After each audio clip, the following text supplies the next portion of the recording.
Hey,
what is going on, everybody?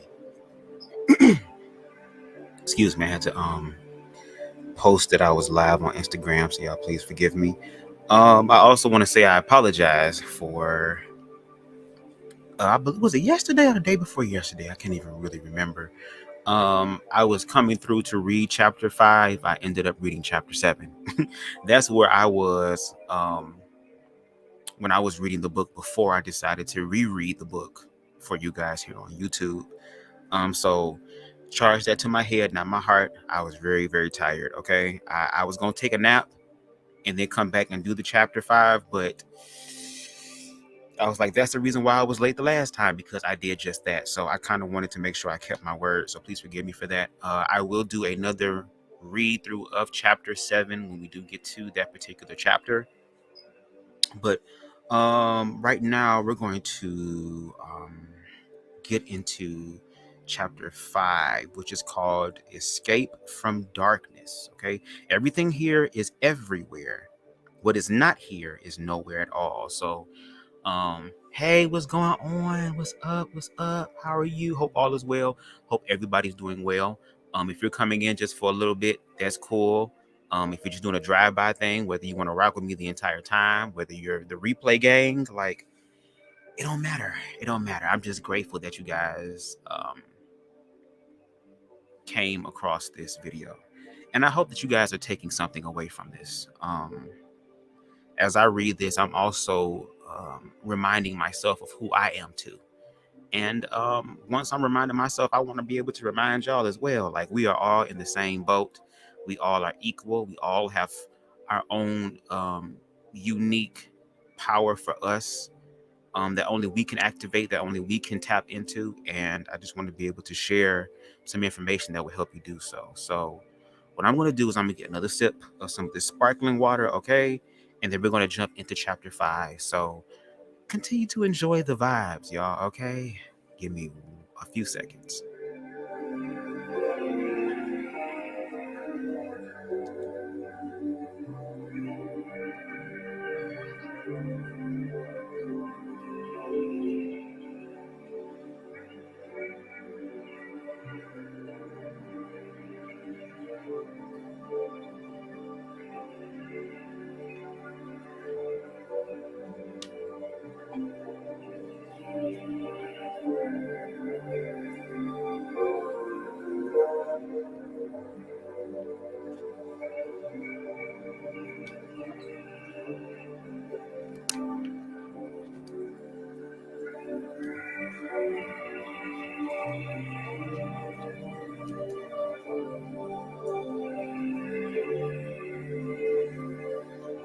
All right, all right, all right. Hey, Amber. We got Megan in the house. We got BK in the house. We got Amber in the house. What's going on? Shout out to everybody that's here. This chapter is 17 pages. Okay, so we're gonna be able to get through this.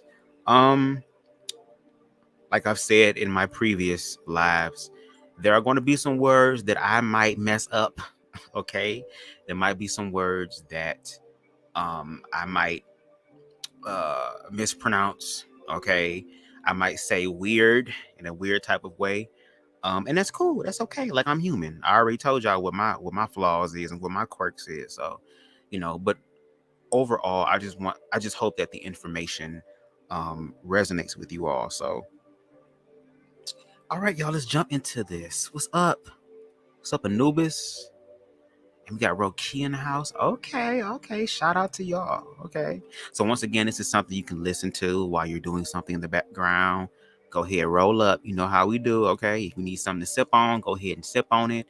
Just make sure you find yourself in a very relaxing and comfortable atmosphere. You know what I mean? So, because I want you to feel good while you're hearing this. Okay. Because you're supposed to feel good. I want you to.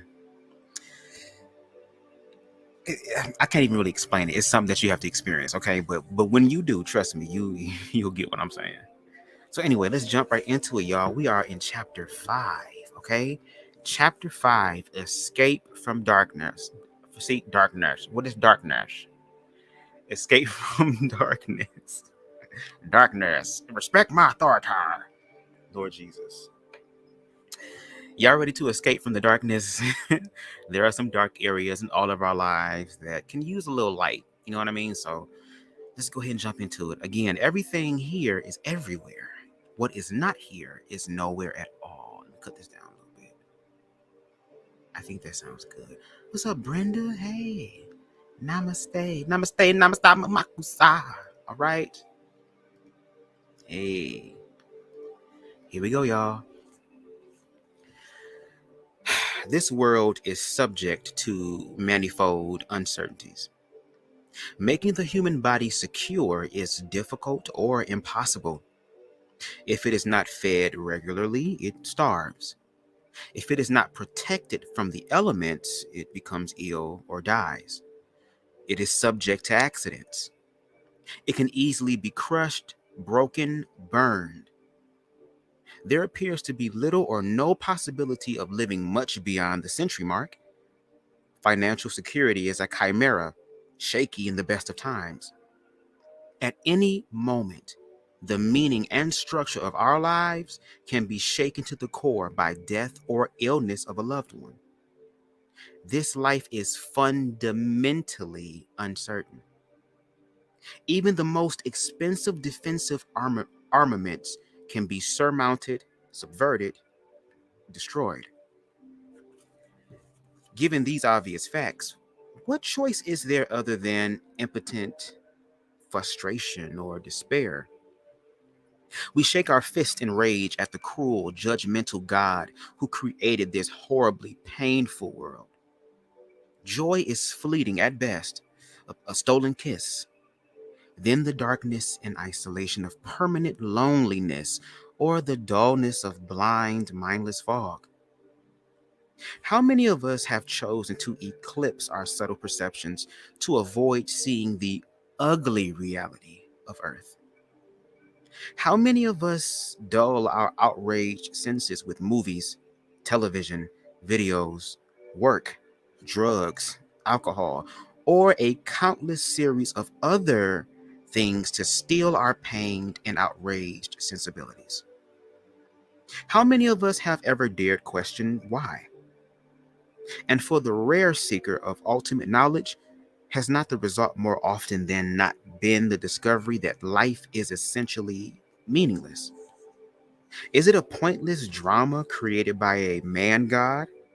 Or is it perhaps a random result of biochemical processes, inevitable somewhere, sometime in a nearly infinite universe? How often does the seeker despair of independent discovery and adopt belief systems of others, be they religious, philosophical, or scientific? Where is one who has succeeded in knowing the true self, the inner controller, the divine mind? Our senses lie to us. Our thought systems, structured by sensory experience, logic, or belief, are necessarily flawed if we take as premise anything we perceive as ultimately real. Life is not the result of a consensus of opinion.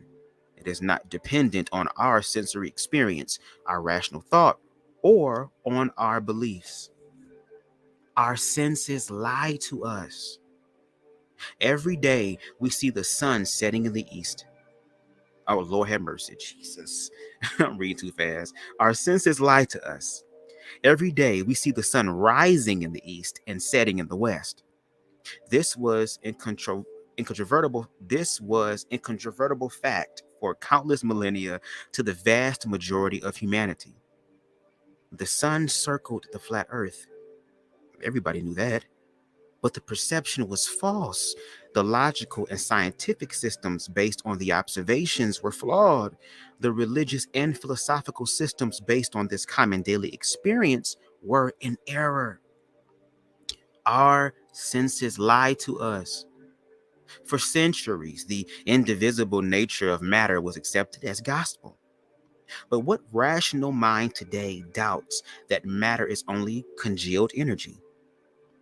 Most of that which we consider solid is 99.9999% empty space. Take an atom and expand it to the size of the Louisiana Superdome, and where is the matter? A tiny BB-sized lump in the center is the nucleus, containing the protons and neutrons. A few infant girl, what is this word? Infinitesimal? Infinitesimal, girl, that's what I'm gonna call it. Goes flitted around the outer bleachers. These are the electrons.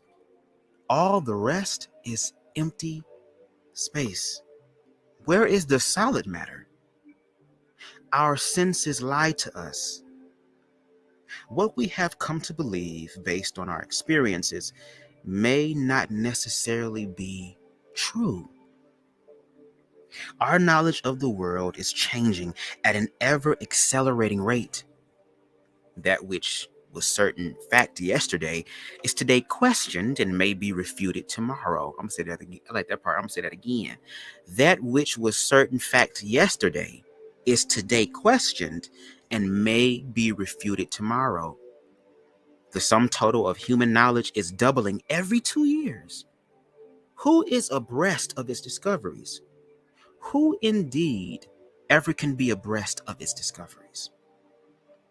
It is common today to view our scientific achievements with pride. Some of us therefore feel contempt for the woefully ignorant philosophical and religious systems of previous generations. This is human nature. But it is just another level of ignorance.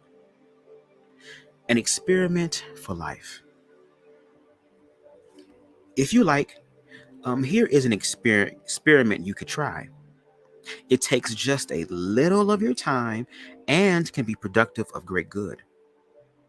For one brief moment, Imagine, okay, that everything you now believe about the human condition and the world around you is wrong. Imagine every conclusion you have ever made is false, that you have been and are dreaming. Imagine no one you know has ever died, that it was all a magical drama created just for you. Imagine no one has even ever been ill, that no one has suffered in any way. Imagine the memories you have of your own pain are false, that you have never and never can suffer in any way, that you have simply been asleep and dreaming strange fantasies. Now, that's a pretty peculiar thought, right? Astounding in the extreme. You strongly maintain you know many who have suffered intensely and died. You yourself may have certain chronic ailments or several self destructive habits. You yourself have experienced losses, disappointments, injuries. These are the irrefutable facts of your life. So, how can I ask you even to imagine such a flawless world? A world without pain, suffering, loss of any kind? Perhaps such a place was possible in the far distant past or will be in some obscure future, but it is certainly not here and now. Or perhaps in a distant star system, a highly fortunate race has developed such a state of perfection through intense scientific or spiritual development. Perhaps technology may one day eliminate all human suffering, or maybe it will never happen on the earth. Maybe such a state will forever be reserved for the blessed ones in heaven who, after death, have been judged worthy of eternal life. Perhaps then the omnipotent healing strength of the divine hands will lovingly brush away all of our tears, and we will be reborn in the perfection and dazzling radiance of our own released ascendant beauty. But surely not here. Surely not now. It is impossible, illogical, and refuted by every scrap of evidence that our belief systems and memories and perceptions provide. But again, I say, what if? What if all the suffering you and others experienced was a cunning lie? An illusion created by a belief in separation from your own perfected self. What happens to the pain in the dream when you wake up? If I have had a particularly painful dream, you might give a little shudder of relief that it was all, after all, only a series of hallucinations. And then, thankfully, to be free from the terror, your racing heart stills as you continue joyfully on with your everyday life. Now, let us be bold for just a moment longer and take this experiment one step further. Think of a past pain. It can be as large as you like: a severe burn, a broken arm or leg, some disease that afflicted you, the death of a close one, anything at all. Pick something, okay? Pick something that still hurts, something that is still deep and painful. The betrayal by him, her, whom you loved or trusted the most in all the world. The Holocaust, Vietnam. Now pick this old, new pain and feel it now. What is that pain? What exactly is it? What does it feel like? What is pain? Can you describe it to yourself? If you were to jab yourself with a pen just now, what would you feel? Your senses would relay a message to your brain through the wonderful electrical and chemical mechanics of our nervous system. These messages you would interpret to say, ouch. And everybody knows exactly how that feels. We have all had such experiences. We all have had such shared perceptions. But what is pain? What exactly is it? If you wish to be free from the suffering permanently, this warrants investigation. There is another way to view the world, based neither on intellectual inquiry nor belief, but on direct experience. If you were happy before the pinprick, if you just received a long desired promotion, or just discovered an ideal girlfriend or boyfriend, or just received an A in a very difficult class, you would still feel the pain, but the pain will seem much less important. If, on the other hand, you just got fired, broke up with your fiance, flunked algebra, the jab from the pen will feel much worse. You might wonder in response to the prick why God created such a miserable ass world. You might curse your fate. You might kick your dog or slam your dinner down on the table or just scream your anger and frustration to the uncaring world. Now, suppose you are running a foot race. Lord, what is a foot race? Lord, this is an old book. Say a 10-kilometer race, right? For which you have trained for a long time. You are about to win when another competitor comes up from behind you and trips you. You fall down together and you both lose. How would you feel about this? Okay, how would you feel? If you are like the most of us, you will probably be extremely angry.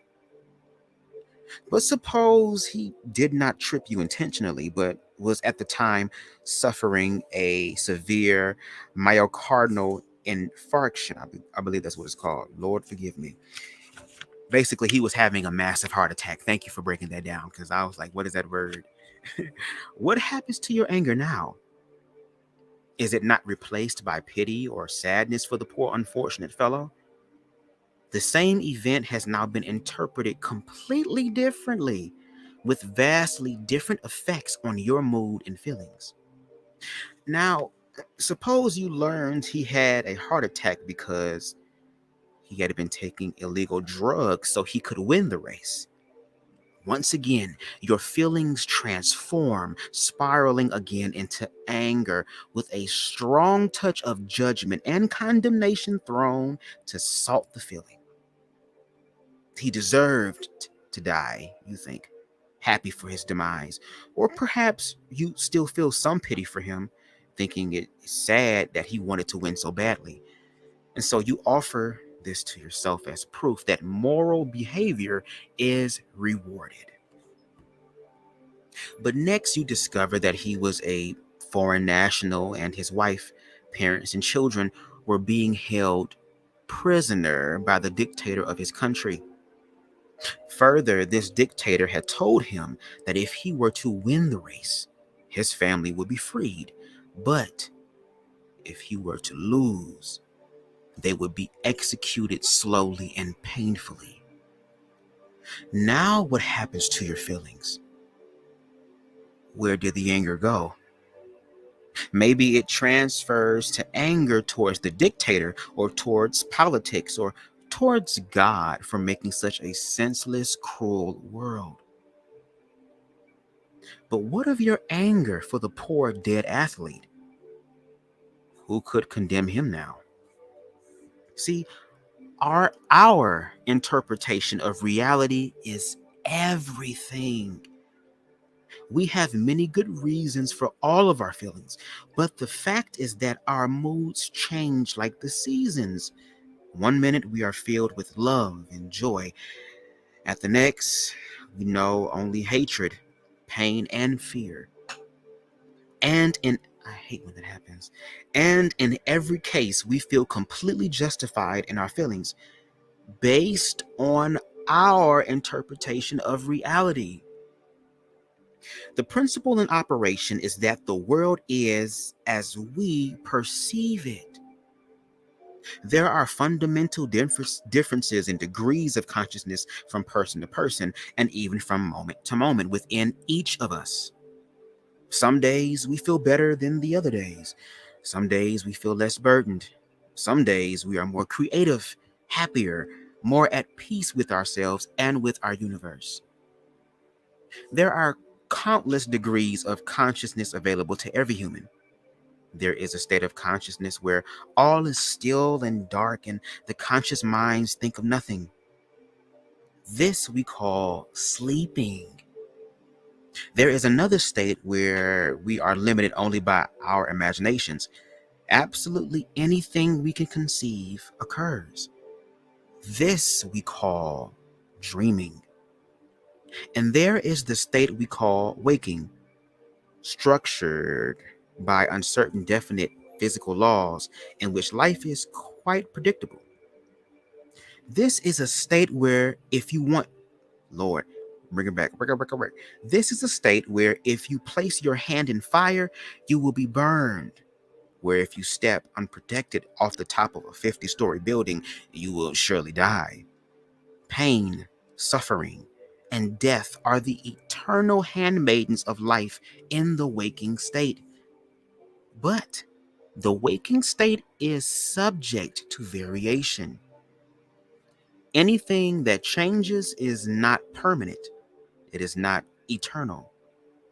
What can at least oh Lord, we can at least conceive our lives with little pain and suffering, even if death in the end is the final result.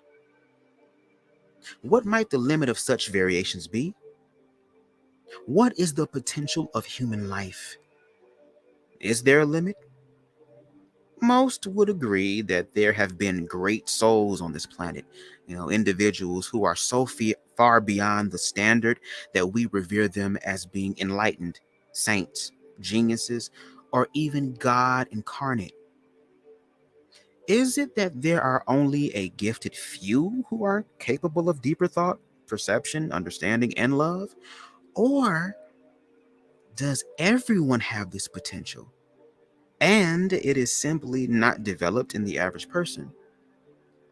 There are many ancient traditions in the world that maintain that anyone can rise to complete human consciousness, that anyone can live the highest state of human development. Far from being the exclusive privilege of the chosen few, blessed by birth or circumstance, these traditions claim this is the natural birthright of all. If this is true, it must not be difficult to move into a more expanded level of consciousness. It must be neither complicated nor a matter of faith. It must not require a giant intellect nor a unswerving belief. Nothing must be required that is not possessed by all humans everywhere. The only requirements would be curiosity and the willingness to give this development a chance. How curious. This well describes the practice of ascension as taught by the Ashayas. Okay, y'all, I need to take a sip of water, okay, before we get into the next segment of this um, chapter, which is called Opening the Door. And baby, I got some highlighted here. So when I highlight stuff in this book, it's about to be good. So give me like 1 minute and I'm going to be right back. Y'all go ahead and enjoy the vibes. All right. Thank you.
All right, y'all. All right, all right, all right. Let's bring the music down. All right. Okay. Not down like that too much. Okay. Y'all, please forgive these noises in the background. I got this old computer chair. I got like this Lawn Street job set up when it comes to my microphone and stuff. So you're gonna hear all type of weird noises. So, just letting you know. All right. Yes, and please make sure if you're in the building, if you could, please, please, please, could y'all please hit that like button, please? Hit the like button. It only takes a second, probably a millisecond. And it's free 99, okay? It don't cost you nothing. Okay? Okay. All right, y'all, let's get into the next segment of this chapter called Opening the Door. Y'all ready to open the door to your life, girl? When they close one door, guess what? About 5 more open. Don't be afraid of closed doors. Okay, no more locked doors. Gracias. Sorry. Opening the door. Okay, let me grab my book like this. Ooh, I wish I could have bought this on a PDF file so I can read it on this big screen instead of this book. Okay, opening the door. The rewards of the development of consciousness are limitless. Every area of our life is beneficially affected by the growth of full human awareness. There is no problem, physical, emotional, mental, spiritual, financial, etc., that cannot be reduced or eventually resolved as an individual moves more and more toward complete consciousness. Why this must be, why this must be, so may not, what? Bring it back, slow it down.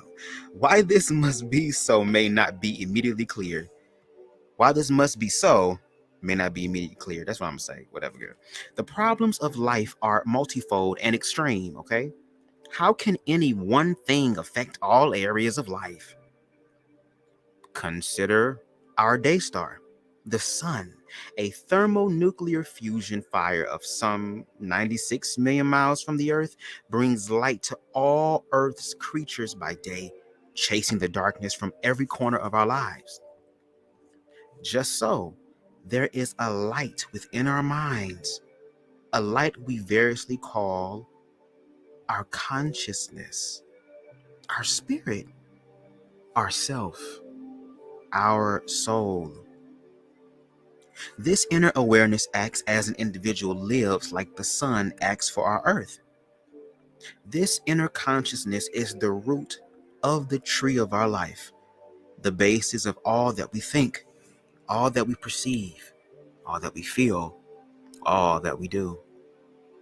Calling the inner light the root of the tree of our life is reminiscent of the metaphorical passage in the Bible about Eden and the tree of life and the tree of knowledge of good and evil. Now, this is the part that I have highlighted here. This passage, as has so much of the world's scriptures, has been interpreted from the waking state of consciousness with rather unfortunate results. The tree in either case, as the tree of life or as the tree of knowledge of good and evil, is the human nervous system. When it is used properly, it functions as the tree of life, bringing health and life and all good things to the human being.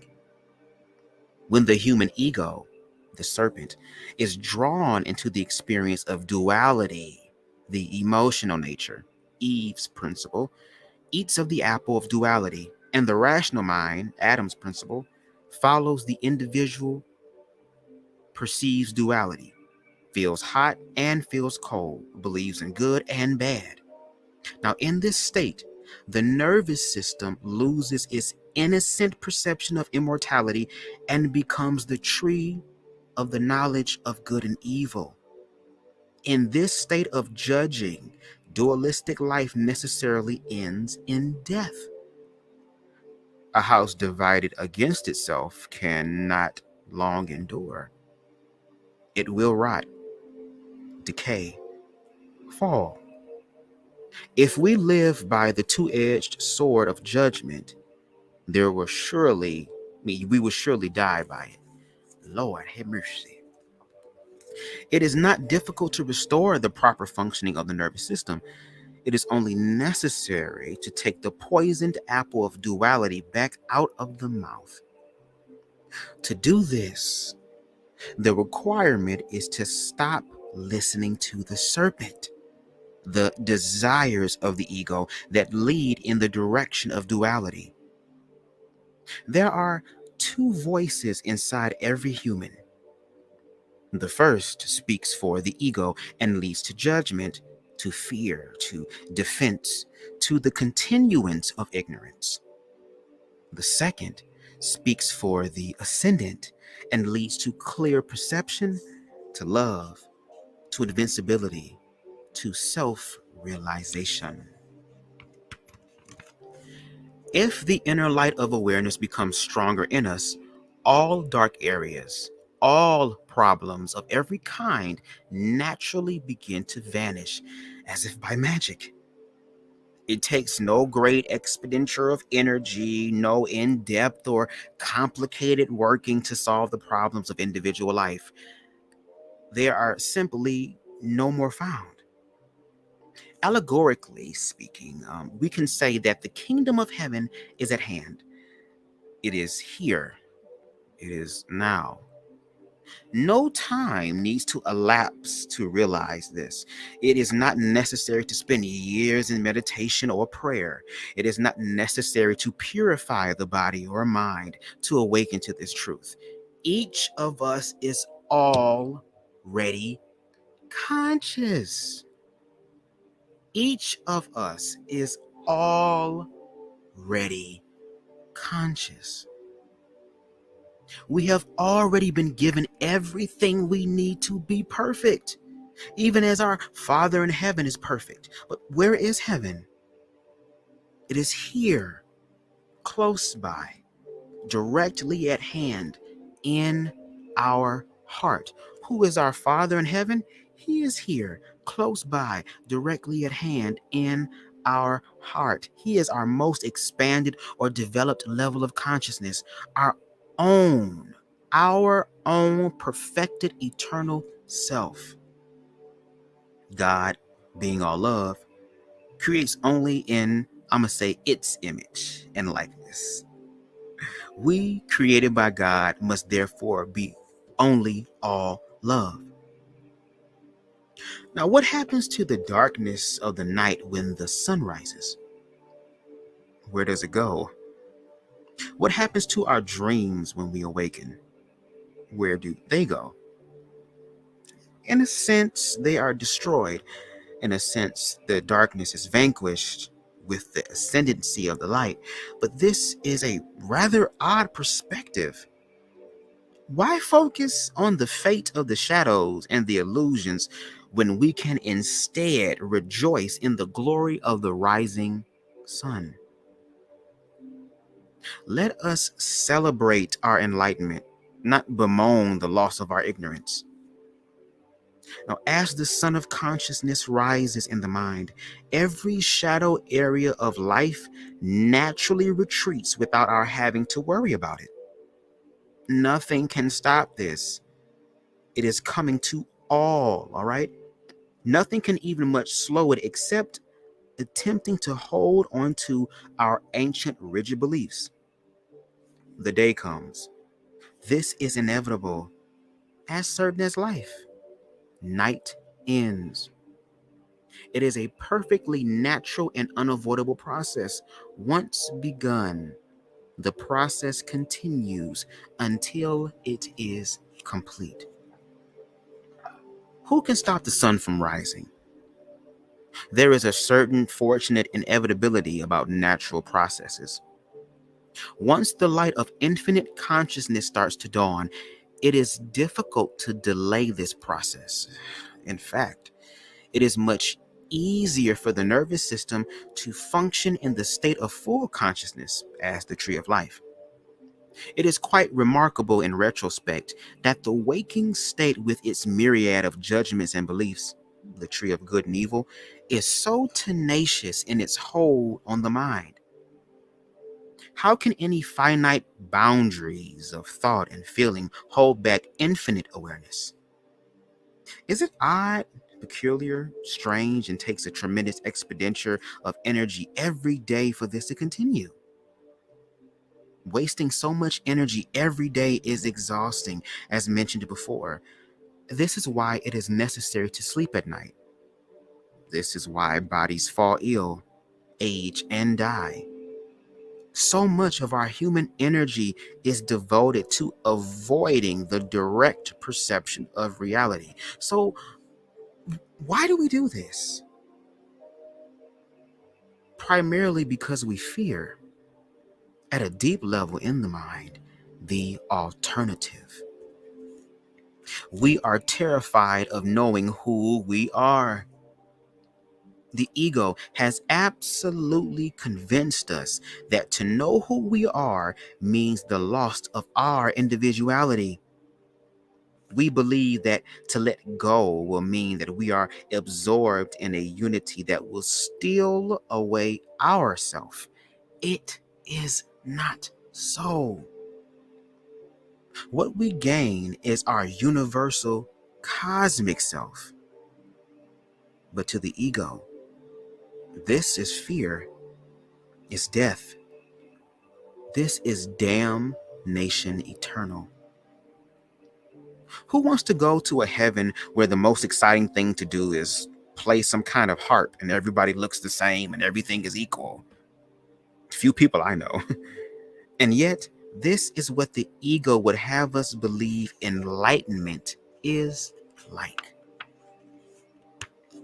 The source of darkness.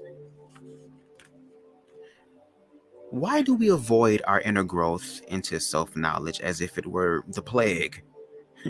Well, the first answer is habit. It is our beliefs and judgments about the nature of life that holds us back. This is true as far as it goes. But why are our habits so frightfully gripping to the mind? If the power of the ascendant truly is omnipotent, how can there be a challenge from anywhere to this absolute force? Logically, there cannot be. There could be no dark energy that could challenge infinite strength, even for a millisecond of a millisecond. If there could be one for that long, and if there could be one for that long, even that could be nothing more than an illusory challenge. If we face away from the sun, we will cast a shadow. If we never turn to face the light, we may learn to believe, based on our own personal experience, that the shadows are real.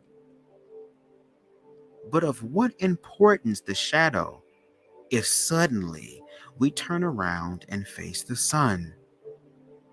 At first, our eyes may be dazzled after so long spent struggling to discern differences in the darkness. But as they grow accustomed to their natural function, it becomes increasingly difficult, even impossible, to see shadows lurking in the darkness, for there no longer is any darkness. The light of infinite consciousness resides within each of us. This must be so, else it will not be infinite. We are all sparks of the divine flame. We are all creations of the Ascendant, sharing in the characteristics of the Ascendant: infinite light, unbounded joy, perfect peace, undying love, immortal life. It is only our continual moment by moment decision to remain with our backs to the light that keeps us lost in the darkness. This is a better answer than habit. See, it is our choice to face the darkness of duality or the light of unity. Again, it is our choice. to face the darkness of duality or the light of unity. The human comes equipped with free will as part of our birthright.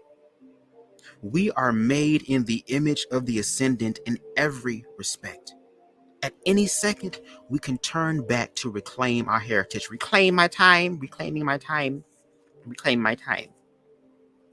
Now, this may sound surprising, for the initial choice for separation from the light was made so long ago that most of us have only the dimmest of recollections of our previous light-saturated state of being.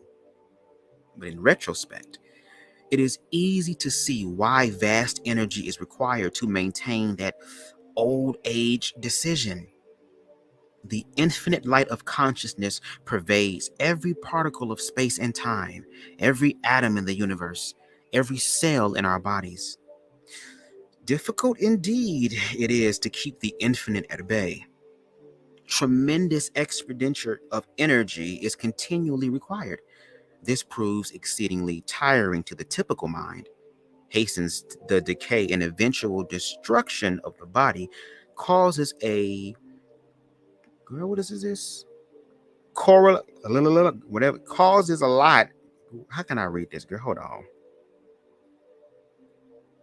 The destruction of the body, okay, and bring forth physical, mental, and emotional problems. See how the universe works? Just skip on past. Don't hold on to it. See, if I would have held on to it, I would have been messed all the way up. Hey, Barry. Hello to everybody that's still here. I'm gonna look at the comments in a minute. Give me a second. I'm sorry. Thank you, Lord, for getting me through that. Since every problem on earth is traceable to the one fact that each of us is making a continual moment by moment decision to turn from the light, then all problems must be identical. Again, since every problem on earth is traceable to the one fact that each of us is making a continual moment by moment decision to turn from the light, then all problems must be identical. No problem can be any larger or smaller than another, and any one can be as easily cured as any other. This may seem to fly in the face of common sense. Now, how can terminal cancer or death itself be equated with the common cold or with the fact that our husband brought his boss home for dinner without notice? If there were truly no differences in problems, the entire range of human despair and frustration would appear identical to the enlightened. This is, in fact, true. Christ could heal the sick and raise the dead because he had fully realized all problems are illusions born exactly in the same way. By turning away from the infinite light of the Ascendant, he realized he could unmake these mistake perceptions by knowing that all problems are caused in the same way, by belief in duality. Said another way, the true healer perceives illness and death as nothing more or less than illusions in the mind of the sufferer. If the healer is free from illusions, it becomes possible to help those who are still caught by their ancient and yet continuous decision. By representing the truth for the sick, the healer heals. The healer sees only the truth. The sufferer is well, a perfect representation of the Ascendant on earth. If the sick one chooses to share this perception, change the mind, and turn back to the inner light, healing is instantaneous. Only belief in duality stands in error. And the nice thing about any belief is that it can be changed based on a new experience. Let me say that again. And the nice thing about any belief is that it can be changed based on new experience. Now, listen, I am not recommending we stand before someone who is ill and say with judgment, oh, your illness is an illusion. Get up and be well. You all right, you cool. Put some Robitussin on it. Nor am I recommending that we act in such a silly way to ourselves. It is not by adopting a new belief system that our old beliefs fall. It is by learning to experience a different reality that our beliefs change. It is not by adopting a new belief system that our old beliefs fall. It is by learning to experience a different reality that our belief changes. Excuse me. Only a new tree will grow a new fruit. If the old tree is growing poisoned apples of despair, sickness, and death, a new tree, is required to produce a new harvest of joy, health, and life. And this is why this book is rather short by modern day standards. Talking about the infinite light is not the same as experiencing it. Thinking about chocolate does not provide the taste of chocolate. Picking this book up, reading it, and saying, gosh, this sounds interesting, and then putting it back on the shelf without attempting to discover the truth of what is written here is manifesting yet another branch of lunacy that afflicts most people in the world today. This is not a book about reality. This is an open invitation to experience reality. Again, this is not a book about reality. At this present moment, right here, right now, at this time, as you're listening to this, every moment is an open invitation to experience reality. Now, perhaps by now, the difference should be beginning to become obvious. There is so much that is disappointing in the modern world. So many promises have been made only to be broken. Some people have become so highly discouraged that even when they stumble across a true path that does lead to enlightenment, they have grown so jaded and cynical that they can't even follow the simplest instructions and wander away after a day or so.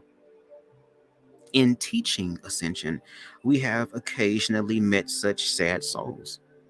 After an hour or two, or perhaps a day or a week of feebly attempting to reserve their lifelong habits of useless belief, they run away from Ascension in terror. In terror of what? The transformation that results from turning to look at the light. The fact that they rarely or never realize that this is the way they run. The fact that they rarely or never realize that this is why they run is just one more example of how the illusory ego keeps life chained into the most absurd and limited boundaries of experiences. How can there be any distance at all to be traversed? If it is, infinitely, what is this word, girl? Infinitesimally, girl. I think that's what we're going to call it, bitch. Small, turning to awareness inside, an extremely simple and direct reversal of an ancient decision. The kingdom of heaven is at hand is an absolutely correct statement. It doesn't say that the kingdom of heaven will be someday in the future after you have done this and that and so for X amount of time. No, heaven is here. It is now.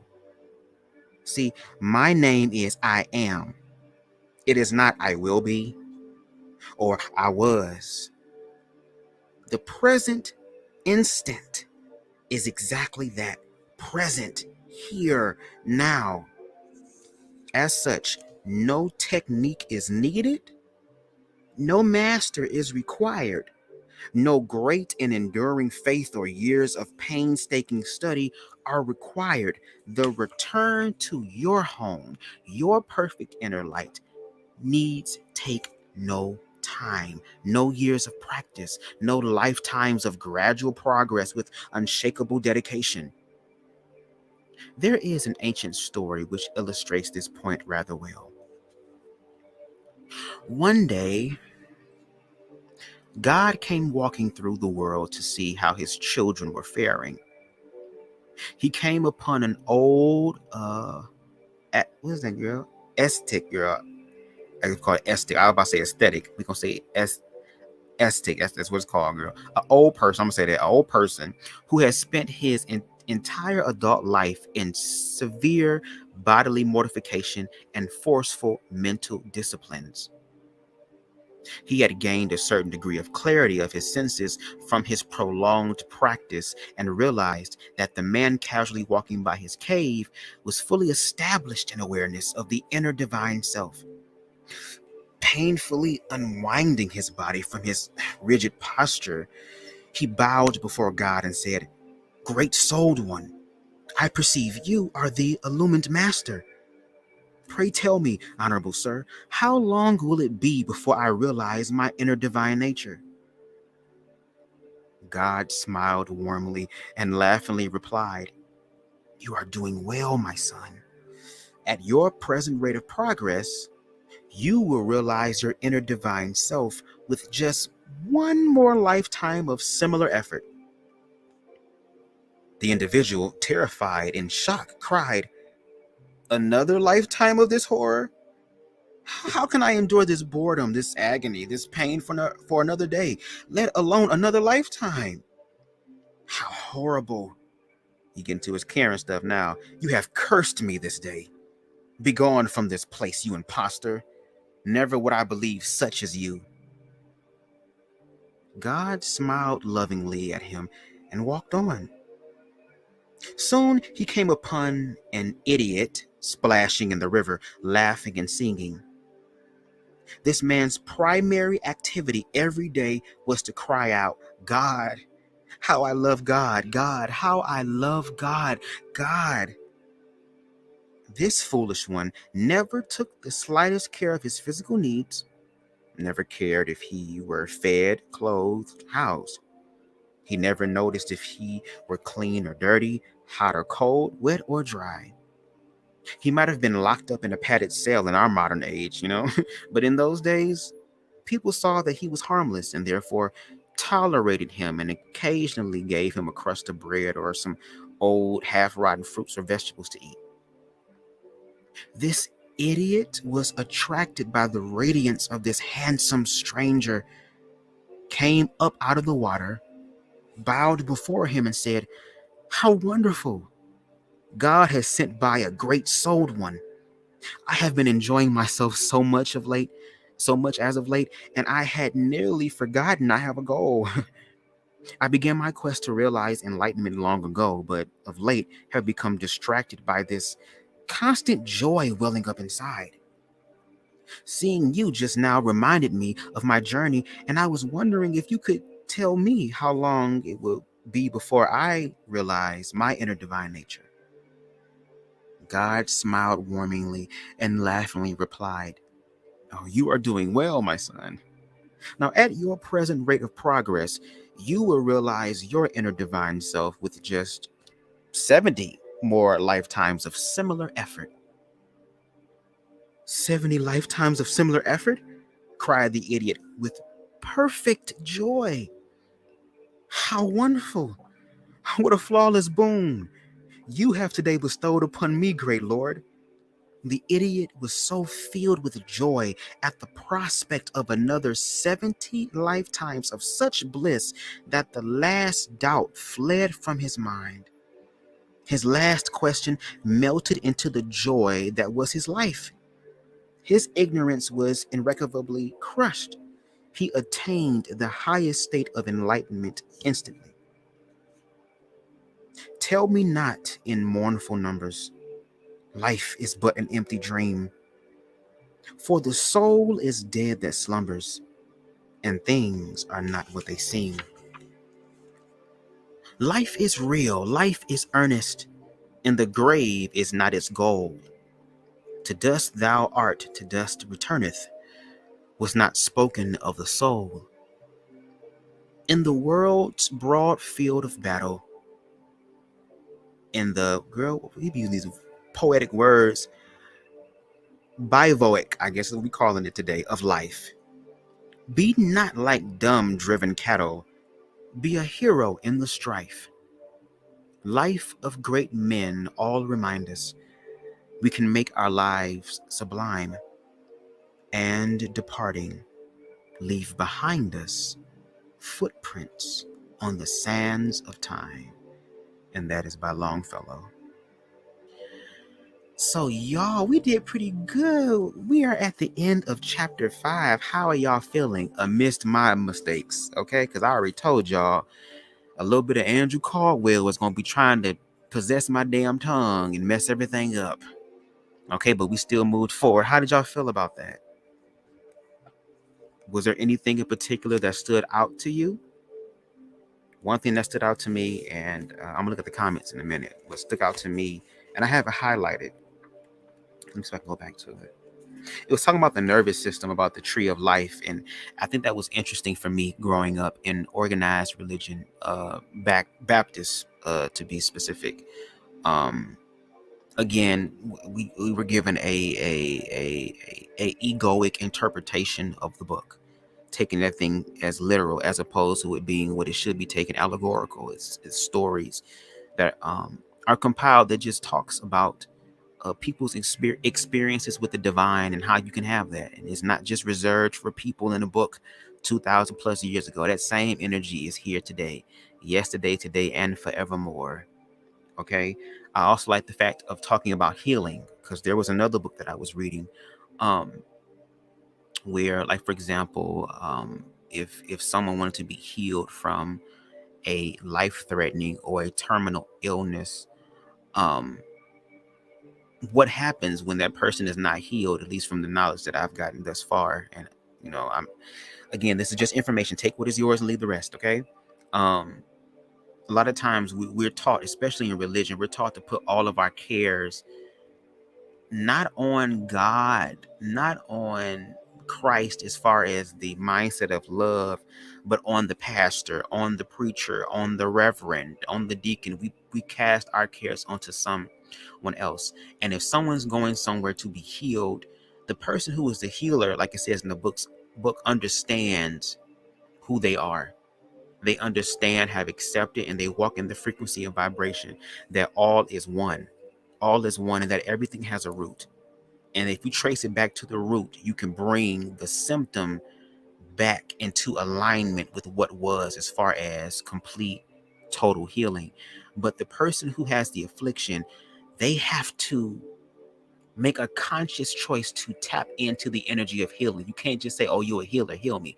No, you have to participate in your part in receiving that healing, which means you have to let go of a lot of things. And one thing my father said to me, which I still believe to be true to this day, a dis-ease can turn into a disease. And even in the previous chapters of the Ascension, when we have our ego death, there comes a part where we feel like we want to take our own lives. And if we don't learn from that experience, then sometimes life has to get a little bit more extreme, which means that now some sort of illness, or basically, I'm just going to break it down like this. Okay. This is how I look at it. And all these books have been saying the underlying thing to me, but what helps me, when you think about, and I say it all the time, but when you think about death and all that comes with death, our ego immediately reacts. It becomes scared, terrified.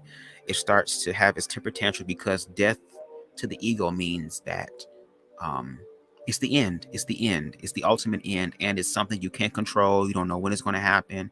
That can be very, very scary. But, and there's always a but. There's look.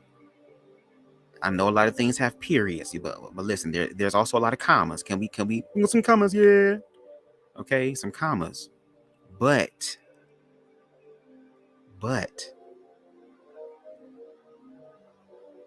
I shouldn't have said that comma thing because it messed me up. I'm screaming. Okay, I got it. There we go. There we go. Thank you. Thank you. Thank you. But after you work through the fear and the panic attack and the overwhelming, just, oh my God, I can't control it. Once you work through that, you actually find perfect peace. And I'm gonna tell you right now, life is so unpredictable, and a lot of us might be in situations to where it's like people lose their minds, and that's because they identify so much with the outside world. They identify so much with putting all their effort and energy outside of them, as opposed to redirecting that energy.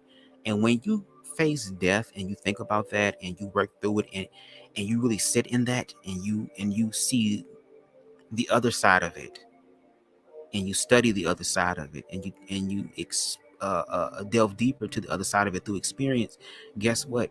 You realize that all you have is time. And you start once again living in the present moment. And there's a lot of beautiful things that happen in the present moment, such as instantaneous healing, such as manifesting things into your life. And I mean, call me crazy. You can call me crazy. I don't give a damn. I woke up to this awareness, and I'm about to be 31 on the 22nd of this month.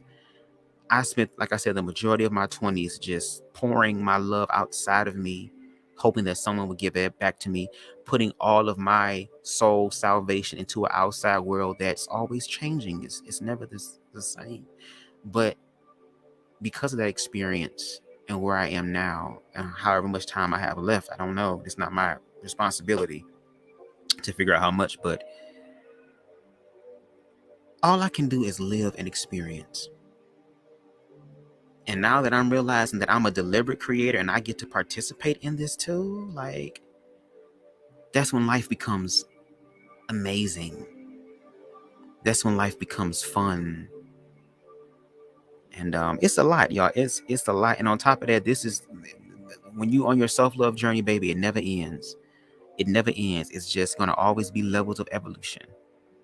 And how you deal with that, how you internalize that, how you experience that with your beliefs and your emotions, what you think, is all up to you. That's why you're God of your own reality. Okay, so let me look at some of these comments. Let me see. Go down. Thomas said, how can you heal me by telling me to ignore your pain? I think what they were trying to get across, and once again, it's just my opinion. It's just what I believe. You believe in the pain, but once again, you get to control the level of the pain and how much the pain does to you. Because a lot of times, if we, like, for example, if we end up being depressed and heartbroken, of course we're gonna be upset, we're gonna be hurt. But a lot of times we wallow in that, and then it becomes deeper. Oh well, you left me just like everybody else, and damn, I can't never have anything good, or why does it seem like everything that's good just leaves? It becomes deeper. And the more that I see how the rabbit hole goes, like, we can accept the pain but not to identify with the pain. Like, we can experience it. It's an experience. Yeah, this hurts, this hurts, this hurts, this hurts, this hurts, but eventually the pain will go away. And like he said in the book, there are so many things that can change our perception of our reality. Like, if you was happy before, like you said with the example of getting a shot, yeah, it's gonna sting, ow, but it ain't gonna be as bad. But if you do it like a child, and I am just like me, I'm still somewhat a little bit afraid of needles, especially as a child. You pull that needle out, oh, I think you were trying to murder me. I played a part in all that type of stuff. So it shows how much power we have, but we have to love ourselves so we can continue to remind ourselves of that power. So I hope that answered the question. I hope the book answered the question, because it's really the book we read. You know what I'm saying? So to be born again, rebirth into a new, and that can happen at any time. At any time, y'all. It's just that we didn't have this knowledge before. And on top of that, if we had this knowledge because of where we were, we couldn't really understand it, because once again, in the previous chapters, our mind is not used to it. It's not a habit that support. It's not an idea that supports the habit that we already have. That's why we have to continue to be consistent and be dedicated, and eventually a new habit will begin. And y'all can change your lives. It's so many stories out there. There's so many people who done been on drugs 20 something years and they just made that one choice. Just something happened and boom, they now 30 years free of drugs. Like, there are people whose lives change so fast every day. And the only person that prevents it is us. Like, we get in our own way. We get in our own way of healing and all this other type of stuff. Like me walking by faith now, trying to, I ain't say trying to, because we all have our ego. We all deal with egoic stuff. But me learning to walk by faith and realizing that, okay, what's meant for me is for me, and to take those chances and to see the beauty in that. And even if things don't work out that way, not to beat myself up. It doesn't make me less than. It doesn't mean that, oh, I'm worthless. It just means that, okay, maybe there's something better.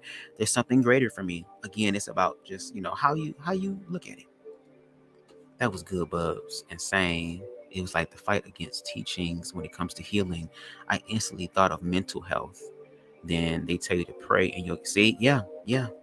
They tell you to pray, but they don't tell you how to pray and what to do after you pray.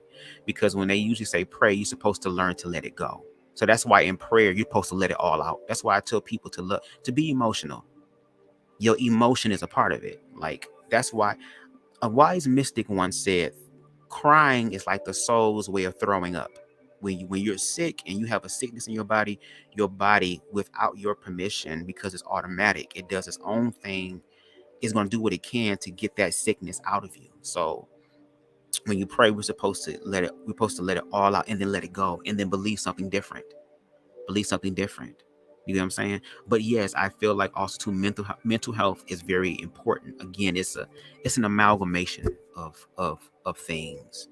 And some people might get ascension through mental health. Like, there are so many intersections of it. It can be through faith. It can be through mental health, mental awareness. I'll just say this. If you end up being enlightened and you live from the situation and you better from it, you cool with me. However you got it, baby, just make sure you get it. Okay? Because I got it. But it's professional. Right? Yeah. And we thank God for professionals, baby. Sometimes we got to talk to a therapist, baby. Sometimes you got to talk to somebody and say, how do you feel? Okay? All right? Because when I tell you I have therapists written on my forehead, that I love everybody I do. But I had to get to a point too. When they was calling me and stuff, I'd be like, look, I love y'all, but I can't talk to y'all right now. I do have things going on in my life I'm trying to do as far as, really manifesting the things that I desire and being busy. But when I do have that time to myself to chill, relax, to recharge and stuff, it'd be like, girl, I love you, but I can't talk to you today. Look, you're going to have to talk to the universe yourself. Because what if I die? Okay, I don't, soul salvation shouldn't be determined on me. It's your soul salvation. Hell, I'm trying to live my life so I can do mine. And also, too, the only person that I'm responsible for is me. But the power is that in the whole thing is that if I love myself, it will affect other people. That love will affect the people. And we already see what hate does. Hate is messing the world up today. Okay? The lack of self-love, the extreme lack of self-love, the full immersion in the shadow and all of the egoic versions of the shadow is running rampant in the world, and it's going to get even darker. That's why it's important now for us to learn to love ourselves so that we can illuminate and be the light. Because listen, sometimes you might, for some people, because there are some people who just, they gonna make their own choice. Like, again, it's free will, do what you want to do. But for some people who may not get to that level of awareness or to face that level of awareness in this lifetime, some of y'all might be the only representation of Christ they ever see. That's why I always says to do unto others as you want them to do unto you. I treat everybody nice because I want people to treat me nice. Now, when things change, we can deal with that. But I mean, just off the rip, you treat people with respect and kindness, because you don't know what angel you're entertaining. You don't know if that is the next situation that you need, or the element that you were waiting for that brings forth what you've asked for and then creates this snowball effect. Like, I'm just say self-love is amazing, baby. Yes, and you need counsel. You need counsel too. It's good to have people in your life who can also tell your ass no. Don't have no just yes people all around you. You need some people to tell you, bro, that wasn't right. Bro, no, bro, okay. Shoot, I heard somebody say, a wise person say, bitch, let me tell you. Oh, I shouldn't be cussing because this is I'm reading the video, the book. I'm sorry. But he said, look, I'm a real friend, which means that, baby, I would tell you the truth. Even if it costs us our friendship, I'm going to tell you the truth because that's how I love you. Okay, yes, hold up the light. Save the world from darkness. Oh, yeah. Hold up the light. Ooh, that light was kind of off. All right. Once you find self-love, you will protect it because it is, yes. And then it shows how free you are with other people. Like, and once again, we're all going to, it's not a destination. I don't want nobody to think that it's a destination. Oh, I arrived here and I'm free. No, ascension means just that literally you keep going up. And when you ascend, there is no limit. There is no level. There is no cap. You can do all things. And the only limits that are there are the limits that we participate in creating. Like, that's why I tell people also study to show thyself approved. Like, be open-minded. Like, there are so many people in the world who can connect to you in so many different ways. Like, some people ain't gonna get it in church. Some people ain't gonna get it on the corner. Some people ain't gonna get it from this live. You know what I mean? But for those who do get it, that's what it's for. That shows you that no matter where you are in your life, you have supreme covering. You have ultimate covering. You have love over you. And baby, love covers everything. All right? Everything. Everything. Hey, what's going on? Hope all is well. Hope you're still here. Crying isn't emotional. Yes. I'm going to tell y'all right now, I will cry in a minute, okay? I be watching movies, and plus with me being an actor, I want to learn how to cry on cue. If I can do that stuff, oh baby, you can't tell me nothing, okay? But I'll watch certain things, and I would just feel emotional, and I would just let that happen. You know what I mean? And like I said, thoughts and emotions are two of the main things needed to manifest anything. A lot of people are manifesting a lot of low vibrating stuff because they're not paying attention to their low vibrating emotions, or they just try to to cut it off. You can't cut off emotions. Emotion is energy in motion. You can't stop energy, baby. Energy was here before you, during you, and after you, okay? You can't stop that. But the type of energy, the vibration and frequency of the energy, you have power over. Oh Lord, I don't want to sound preachy because I'm not a preacher. But I'm just saying it's so much information out there, y'all. Like, it's so much. And it's only if you want it. Like, we literally have a computer in our hand, a supercomputer in our hand, to where we don't have to be ignorant if we don't want to. Like the book said, we making a continuous choice to turn away from the light. Now, I don't know about y'all, but I didn't let go of the roach spirit in me. Okay, I didn't let go of the critter spirit in me. So when the light come on, I ain't gotta run under the fridge and under the stove. You know, I don't know, y'all. I don't know. I don't know. We gotta save the world from. Oh yeah. That's my episode. Don't nobody know me like my homie.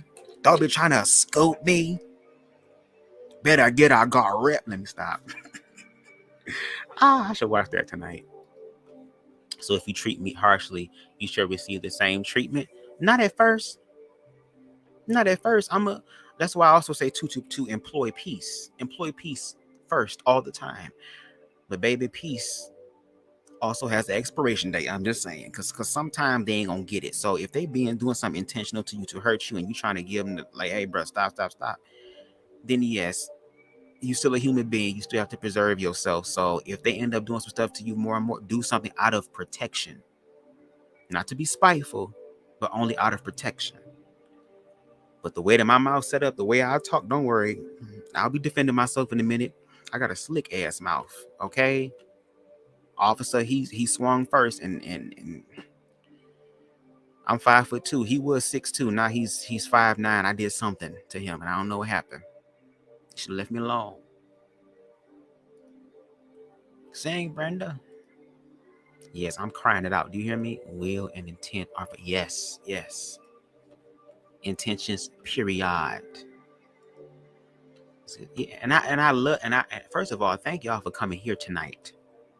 Okay, whether you here whether you here for the whole time, whether you came in toward the end, whether you just doing a drive by, thank you. I appreciate it because I read this book not just for me, but for y'all too. Because when it comes down to information that can help people, it's my job. I feel like for me to do all I can to share it, and pay it forward because people paid it forward for me. Hello, Harriet Tubman paid it forward. Martin Luther King paid it forward. There was a point in time where black people couldn't even read. We was being murdered and stuff and hung up and stuff and all type of horrible, atrocious stuff happening to us. And they used to say all the time, look, if you want to have something from black people, put that stuff in a book. We reading. We reading. We just ain't reading people. We reading books too. Okay? But knowledge is power. Knowledge is power. And all information can do is just help you. But we also have to learn to apply it. Okay? We have to apply it to our lives. Like I said in this chapter, it means nothing to sit here and read it. Oh, this sounds great. Oh, yeah, Iyanla Vanzant said this.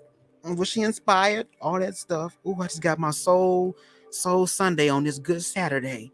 You know what I'm saying? And you put the book up and you just, okay, it just becomes something in your, no, you have to apply it because, again, outside of you, life is always changing. So that means opportunities are going to be coming. Are you willing to be open enough to receive those opportunities? And even in the opportunities that are unfavorable and just, oh my God, this is so horrible. Why, Lord, why? It gives us an opportunity to apply it in that moment to where you can find God in everything.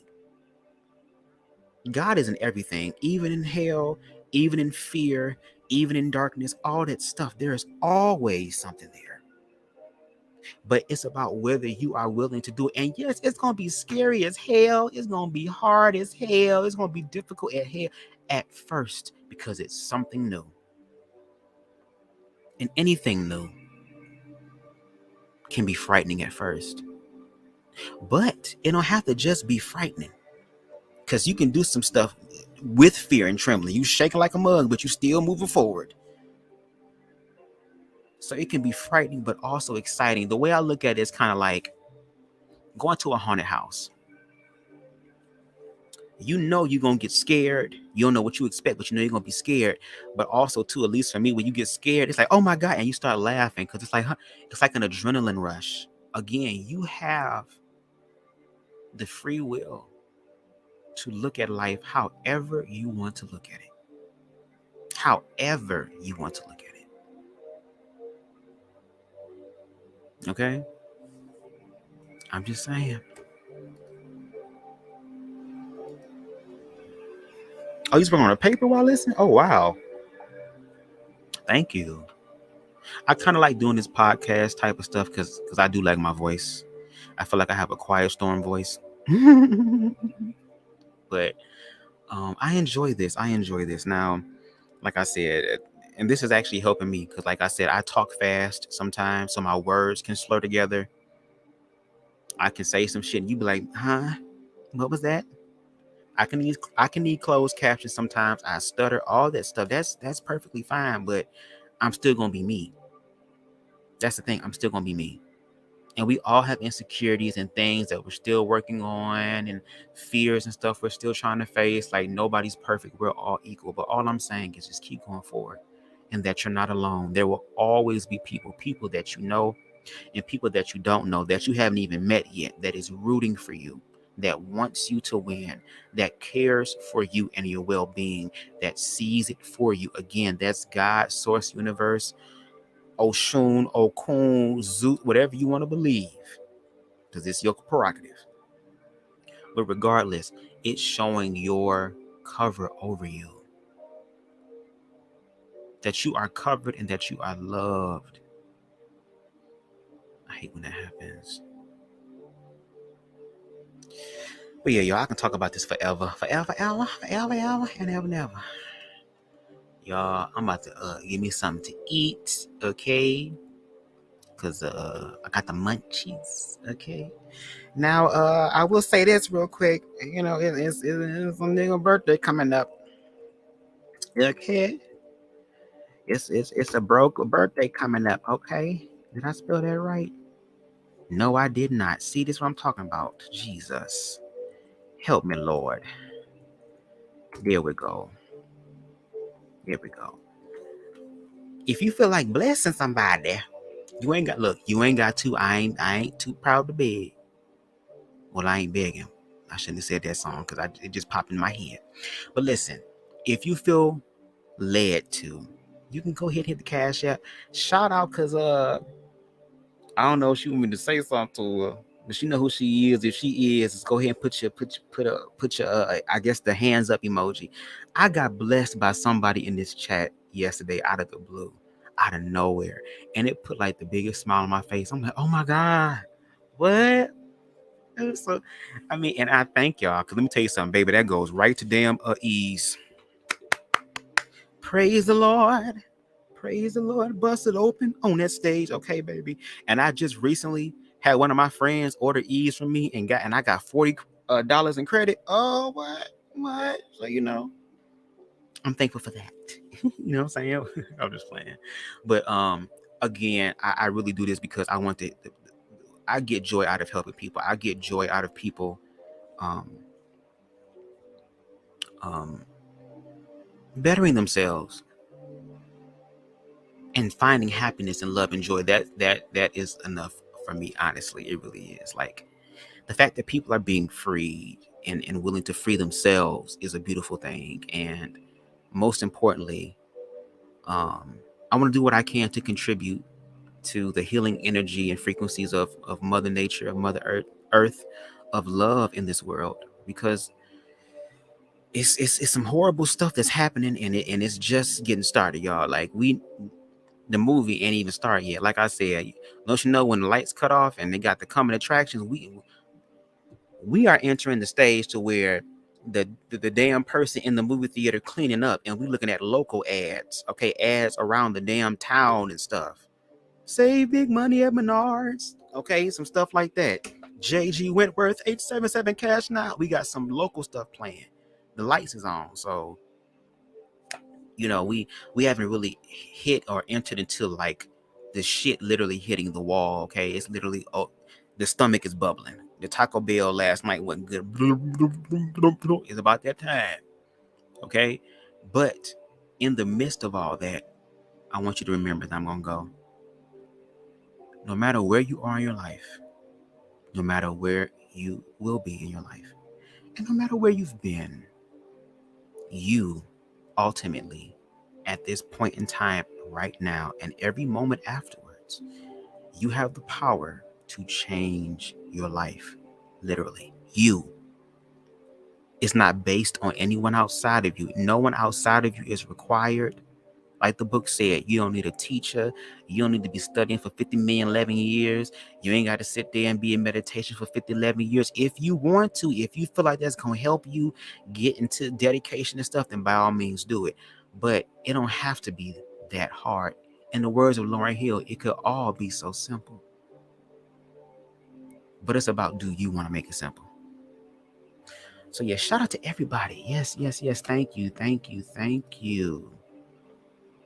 Yes, you know the ease credits be hitting my spirit. They hit my email and said, you got $40. I was about to say, thank you. Even though they removed the edibles that I like. I was so mad. I'm like, you weak ass edible. Thanks, Buzz. We'll be here. Yes, yes, y'all will be getting chapter 6 soon. I don't know when.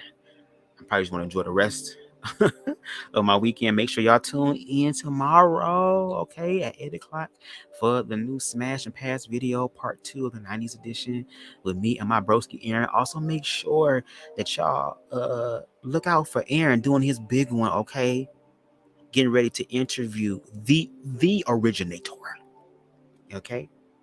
The alpha and omega when it comes to Bad Boys Club, girl. The Karan Wilson. So make sure y'all go over there and check him out and support him in that interview. And y'all will get a part 6, chapter 6 soon. So thank you to everybody. Thank you, Megan. Thank you, Rico, aka Anubis. Thank you, Brenda. Thank you, Thomas. Thank you, Teresa. We go up. Who else? Who else? Who else? Who else? Who else? Who else? Who else? Thank you, Barry. Hold on, y'all. Let me see. I'll make sure I get everybody. Thank you, Naries. Thank you, Roki. Thank you, Empress Janet's Wonderland. My bro Aaron, Amber. Like, thank y'all for rocking with me. I really appreciate BK. Thank y'all. Y'all guys are amazing. Y'all make this stuff fun and worthwhile. But yes, y'all have the rest of a good Saturday night. I hope that you guys enjoy the rest of your weekend. And I will see y'all again soon. Peace and love. Bye.